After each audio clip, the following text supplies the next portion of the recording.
जय हिंद, नमस्कार दोस्तों। मैं फैमिली एस्ट्रो से सविता आशा करती हूँ आप सभी अच्छे होंगे और आपका आने वाला समय भी मंगलकारी रहेगा। जिस तरह से ग्रह अपनी चाल चल रहे हैं उसी के अकॉर्डिंग देश दुनिया में माहौल उत्पन्न हो रहा है। कहीं न कहीं हर जनमानस उसी के अकॉर्डिंग चलता हुआ नज़र आ रहा है। हमने बताया था कि जिस तरह से घटनाएँ घटित हो रही हैं, अगर उस तिथि पर भारत के प्रधानमंत्री जवाबी कार्रवाई में कोई कार्रवाई करते हैं तो ये तिथि केवल एक तिथि नहीं रहेगी, इसका लंबा समय हमारे सामने देखने को मिलेगा। तो ये समय हमने पहल तो कर दी है, तो वो हमने अपने जवाबी उसकी कार्रवाई की है और उसके लिए देश भी बहुत ही अपने आप को गौरवान्वित महसूस कर रहा है। लेकिन इसके पीछे का जो अभी चाल चली है ग्रहों के अकॉर्डिंग, हम सभी उसमें फंसते हुए नजर आएंगे कि जिस तरह से हमने बताया था कि 5 तारीख के बाद अगर कोई भी घटना घटित होती है तो वह लंबे समय तक हमारे जीवन में उसका प्रभाव रहने वाला है। जिस तरह से मैं बताती हूँ आपको, अपने वीडियो के माध्यम से हमने बोला था कि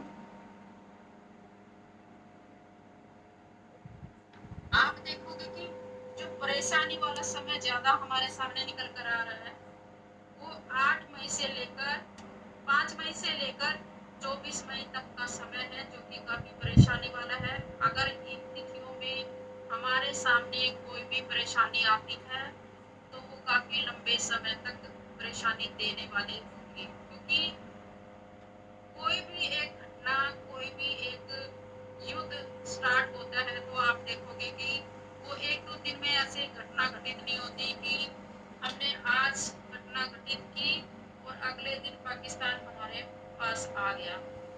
उसमें लंबा समय जा, इसलिए जो भी अभी कार्रवाई हुई है यह लंबे समय तक हमें उसको फेस करना पड़ेगा। जो भी कार्रवाई अभी धीरे धीरे आगे आगे बढ़ती हुई चली जाएगी। अभी 72 घंटे हमारे जीवन के लिए बहुत ही क्रिटिकल है, क्योंकि हमने पहल कर दी है। अब पाकिस्तान उसका जवाब उसको देना ही देना होगा, क्योंकि वो चुप बैठने वाला नहीं है। क्योंकि उस अभी आप जिस तरह से हमने बताया था कि वो कहीं न कहीं उनकी जो जवाबी होगी वो खुद उसमें फंसते हुए नजर आएंगे। जैसे कि अभी लाहौर में और कराची में जो आज के दिन हुआ, उसमें जो कि वो अपना परीक्षण कर रहे थे और उन्हीं पर खुद वो बम गिर गए। तो इस तरह से वो ग्रह भी अपने अपना चाल चल रहे हैं और कहीं ना कहीं युद्ध की जो परिस्थिति धीरे धीरे करके एक बड़ा रूप लेती हुई चली जाएगी और उसमें हर जनमानस पीड़ित होता हुआ नजर आएगा। क्योंकि अभी धीरे धीरे जैसे कि सूर्य भी बुध से अलग होने जा रहे हैं, जो कि वृषभ राशि में पहुंच जाएंगे, और गुरु भी अतिचारी होने जा रहे हैं। तो जब भी इस तरह से ग्रह परिवर्तन होता है तो कहीं न कहीं हमारे जीवन पर उसका प्रभाव पड़ता ही पड़ता है। आपने इतिहास से सीखना चाहिए और देखना चाहिए। देश काल की परिस्थिति सबसे पहले हमें देखनी पड़ती है कि किस तरह से देश काल की परिस्थिति चल रही है, उसके अकॉर्डिंग ही हमारे जीवन में वो सभी घटनाएं घटित होती रहती है। क्योंकि आपने देखा 1947 में भी गुरु अतिचारी हुए थे, और जब 2019 में भी गुरु अतिचारी हुए तो हमें किस तरह का जीवन यापन किया था। तो 1947 की बात करें तो उस समय पर भी जीवन कितना पीड़ित होता हुआ नजर आया था। आप शायद हमारे जो पूर्वज हैं उन्होंने किस तरह से वो सब चीज़ें फेस की थी कि भारत पाकिस्तान अलग हुआ था और कहीं ना कहीं एक युद्ध जैसा ही माहौल उत्पन्न हुआ था। किस तरह से जनमानस पीड़ित होता हुआ नजर आया था। अभी 2019 में तो देखो कि किस तरह से जनमानस उसमें घरों में कैद हो गया और कहीं ना कहीं अपने आप को अलग थलग महसूस करने लगा कि किस तरह से एक धर्म की स्थापना हुई और धर्म उसमें अध्यात्म को ज़्यादा प्रोत्साहन मिला, क्योंकि व्यक्ति को अपने आप को जानने का मौका मिला कहीं ना कहीं। और व्यक्ति को जानने के लिए ही ये सब अभी प्रक्रिया चल रही है। कहीं ना कहीं जो मनुष्य जगत भटक चुका था अपने मुद्दे से कि उसका जन्म किस मकसद के लिए हुआ है, और किस उसका प्रॉपर उद्देश्य क्या है इस जन्म का। क्योंकि हमारा जो जन्म है एक अच्छा माहौल उत्पन्न करने के लिए, समाज में एक नया नया निर्माण करने के लिए, भाई को भाई समझना, दोस्त को दोस्त समझना और एक आपस में भाईचारा का माहौल उत्पन्न होना। क्योंकि अभी देखोगे कि कहीं ना कहीं देश में दोस्त को दोस्त नहीं समझ रहा, भाई को भाई चीट कर रहा है, तो इस तरह का माहौल उत्पन्न हो रहा है। तो कहीं ना कहीं वो सब चीज़ें अभी धर्म अपने आप को जानने के लिए जब इस तरह का माहौल उत्पन्न हो जाता, क्योंकि कलयुग का अंत स्टार्ट हो चुका है और उसमें कहीं ना कहीं धर्म की स्थापना होनी है। तो ये जो गुरु अतिचारी हो रहे हैं, आने वाले समय पर उसका परिणाम हमें देखने को मिलेगा कि किस तरह से जलवायु परिवर्तन के माध्यम से, भूकंप के माध्यम से, तूफान के माध्यम से हमारे सामने देखने को मिल सकती है वो सभी चीज़ें, कि किस तरह से मनुष्य जगत को उसमें अपने आप को किस तरह से परिवर्तित करना है, वो हमारे ऊपर निहित होता है कि हमें किस रास्ते पर चलना है। क्योंकि परमात्मा दो रास्ते हमारे सामने रखता है, एक अच्छा और एक बुरा। हमें वो खुद ही तय करना है कि हमें अच्छे रास्ते जाना है या बुरे रास्ते जाना है, या हम पुराने रास्ते पर जो हमारा अभी चलता हुआ आ रहा है हमें उसी रास्ते पर चलना है। अगर हमने अच्छा रास्ता माध्यम अपना लिया तो कहीं ना कहीं हम उस अच्छे जो परमात्मा का जो अभी कालखंड चल रहा है परिवर्तन का, कहीं ना कहीं उसमें अपनी भागीदारी सुनिश्चित कर लेंगे। अगर हम बुरे रास्ते के साथ ही चले तो परमात्मा हमारा रिजल्ट कहीं ना कहीं उसका बुरा देने वाले हैं। क्योंकि जब भी गुरु अतिचारी होते हैं तो एक कहीं ना कहीं इस तरह का माहौल उत्पन्न हो जाता है कि हम उसमें फंसते हुए नजर आते हैं। हम चाह कर भी, अगर हम चाहें तो भी अपने आप को बचा नहीं पाते। क्योंकि अगर हम अपने आप को नहीं बदल पाए तो कहीं ना कहीं प्रकृति के माध्यम से हमने अपने आप को बदलना ही पड़ेगा। सत्ता परिवर्तन का भी समय दिखा रहा है। आने वाले समय पर किसी भी राज्य में अगर जब भी इलेक्शन होंगे तो सत्ता परिवर्तन दिखाई देगा। आप देखोगे किस तरह से परिवर्तन होगा। क्योंकि आने वाला समय इस तरह का दिखा रहा है कि बदलाव ही की नींव रखी जा रही है। तो कहीं ना कहीं जो पुराना काफ़ी समय से जो चल रहा है उसका बदलाव हमें सामने देखने को मिलेगा गुरु अतिचारी के माध्यम से। क्योंकि गुरु अतिचारी जब भी हुआ है तो कहीं ना कहीं देश दुनिया में इस तरह का माहौल उत्पन्न हुआ है। चाहे कुछ भी आप पिछले इतिहास को देखोगे तो हमें वो सब चीज़ें देखने को मिली थी। तो इस तरह से आने वाले समय पर तूफान के माध्यम से कहीं ना कहीं नेट इससे प्रभावित हो सकता है, नेट बंद हो सकता है, बादल फटने की समस्या हमें देखने को मिल सकती है। तो इस तरह से प्राकृतिक हमारा कहीं ना कहीं रूप इस तरह हमें देखने को मिल सकता है। सही इस समय पर सही और गलत की पहचान करना बहुत ज़रूरी है। अगर हम गलत रास्तों पर ही चलते रहे तो कहीं ना कहीं उसमें हम भ्रमित जाल में फंस जाएंगे और आने वाला समय हमारा खराब होता हुआ चला जाएगा।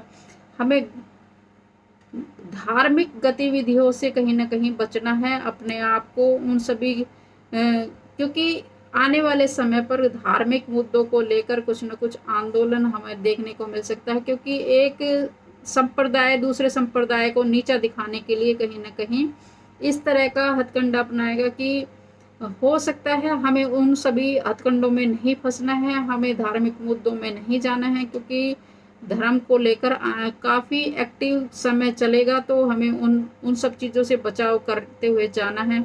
और ख़ास तौर से जो अभी अगर कोई यात्रा में जा रहे हैं तो उन लोगों को अपनी यात्रा, धार्मिक यात्रा ख़ास तौर से स्थगित कर देनी चाहिए। क्योंकि धार्मिक में इन्वॉल्व होने की वजह से जनमानस जहाँ पे भी इकट्ठा होगा कहीं ना कहीं उससे पीड़ित होता हुआ नज़र आता है। तो हमें उन सब चीज़ों से सचेत रहना चाहिए। क्योंकि सावधानी हटी दुर्घटना घटी तो हम उसमें कुछ नहीं कर पाते। तो इस तरह से हमें सजग रहना है। क्योंकि आने वाला समय कहीं ना कहीं समाज में ऐसा असमानता का माहौल उत्पन्न होता हुआ नज़र आएगा। तो हमें उन सब चीज़ों से भी बच के रहना है। मानसिक पीड़ा हमें हो सकती है तो कहीं ना कहीं हमें अपने आप को, मन को शांत करने के लिए परमात्मा के सानिध्य में, परमात्मा की याद में समय बिताने के लिए, ताकि हमारा जो मानसिक पीड़ा हमें किसी तरह से फेस हो रही है तो हम अपने परमात्मा को याद करते हुए उसको दूर कर सकते हैं। तो किसी नेतागण के कारण अगर कोई विवादित बयान दिया जाता है तो उसमें अगर जनता कहीं ना कहीं इन्वॉल्वमेंट नज़र आती है तो हमें उन सब चीज़ों से सजग रहना है। हो सकता है किसी नेतागण को भी किसी बीमारी के कारण कोई पीड़ा हो सकती है या कुछ दुर्घटना हो सकती है, तो हमें संयम रखना है अपने आप में उन सब चीज़ों में कि भाई हमें उन सब चीज़ों में नहीं पड़ना है कि हम किसी आंदोलन में नहीं जाना है हम सभी को कहीं ना कहीं, क्योंकि समय ही इस तरह का दिखा रहा है कहीं ना कहीं पीड़ा वाला। तो हमें उन सब चीज़ों से बचाव करना है। हो सकता है किसी बिजनेसमैन या किसी फिल्म नेता के आहत होने की समस्या हमारे सामने देखने को मिल सकती है, तो हमें, क्योंकि ऐसे व्यक्ति जो कि देश में अपना एक अच्छा रुतबा रखता है जिससे लोग काफ़ी लोग उससे जुड़े हुए हैं और इस तरह का प्रभावित होने वाला किसी ऐसे व्यक्ति की हानि हमारे सामने दिखाई दे रही है, तो हमें उन सब चीज़ों से अपने आप को बचा कर रखना है। तो अगर तिथि की बात करें तो हमारे आने वाले समय पर 14 जून तक का समय काफ़ी परेशानी वाला है, तो हमें उन सब चीज़ों को सचेत रहना है। और ख़ास तौर से पंजाब और राजस्थान की सरकार को मैं सचेत करना चाहूँगी, बोलना चाहूँगी कि इस तरह का उन भारत की कुंडली में पंजाब और राजस्थान काफ़ी प्रभावित दिखाई दे रहा है, तो उन सरकारों को सचेत हो जाना चाहिए। क्योंकि वहाँ पर अगर बॉर्डर पर या तो बॉर्डर पर कुछ न कुछ घटनाएं हमारे सामने देखने को मिल सकती है या आंतरिक दंगे होने की संभावना पंजाब और ख़ास तौर से राजस्थान 2 राज्यों में पीड़ित होते हुए नज़र आ रहे हैं। तो वहाँ की सरकारों को पहले से सचेत हो जाना चाहिए, क्योंकि जब ग्रह नक्षत्र इस तरह का माहौल दिखा रहे हैं तो सरकार को पहले से ही सचेत हो जाना चाहिए। क्योंकि पंजाब और राजस्थान 2 राज्य काफ़ी पीड़ित होते हुए नज़र आ रहे हैं, तो उनको पहले से ही जो भी वहाँ की सरकार है उनको सचेत हो जाना चाहिए। और कोई भी आंतरिक दंगे भड़काने की कोशिश करते हैं तो उनको तुरंत उन पर एक्शन करना चाहिए। ऐसे लोगों को चिन्हित कर कर उन पर एक्शन करना चाहिए, क्योंकि भारत में लोग दंगे भड़काने का काम अभी जो 2 राज्यों में अभी पीड़ित होते हुए दिखाई दे रहे हैं तो उनमें हो सकता है। तो वहाँ की सरकार को खास तौर से ध्यान देते हुए उन पर ध्यान देना चाहिए ताकि उनके राज्य में इस तरह की घटनाएं घटित ना हो। क्योंकि एक भी राज्य में कोई घटना घटित होती है तो फिर अन्य राज्यों में उसका माहौल भी खराब हो जाता है। तो हमें इन सब चीज़ों पे सचेत रहना चाहिए। जिस तरह का जो ग्रह नक्षत्र के अकॉर्डिंग अगर कोई राज्य प्रभावित हो रहा है या क्योंकि देश काल की परिस्थिति भी इस तरह की दिखा रही है, तो क्योंकि आपने देखा ही है कि बॉर्डर पर किस तरह से अभी जो भी हमारे भारतीय सैनिक हैं उनकी छुट्टियां रद्द कर दी गई है, क्योंकि समय ही पीड़ा वाला दिखाई दे रहा है। तो हमें सभी को देश में भागीदारी देते हुए अपने आप को सजग रखते हुए अपने आप को संयम रखते हुए देश के लिए एक अच्छा माहौल उत्पन्न करते हुए रहना है। क्योंकि अभी माहौल थोड़ा सा समय ठीक नहीं चल रहा, तो हमें उन सब चीज़ों से बचाव रखना है। आशा करती हूँ मेरी बात आप सभी को अच्छी लगी होगी। अगर अच्छी लगी हो तो प्लीज़ इसको शेयर कीजिए। शेयर करोगे तो ताकि पंजाब और जो राजस्थान की सरकार हो सकता है उन तक पहुँचाए और वो आंतरिक जो दंगे होने वाले हैं या उसके बॉर्डर पर कोई अनहोनी होने वाली है तो उससे सचेत हो जाएं और ताकि उस पर किसी भी तरह की प्रक्रिया ना हो। अगर क्योंकि अगर हमें पता है कि इस तरह का इस राज्य में माहौल ख़राब होने वाला है, अगर हम पहले से सजग हो जाएं तो हम उस पर तैयारी कर सकते हैं। क्योंकि ज्योतिष एक ऐसा माध्यम है, क्योंकि उसके सजग होकर अगर हम अपने आप में कुछ बदलाव कर लेते हैं तो हमारे जीवन में आने वाली कठिनाइयाँ हमसे दूर हो जाती हैं। तो इसी आशा के साथ मेरी वीडियो को शेयर कीजिए। जय हिंद, जय भारत।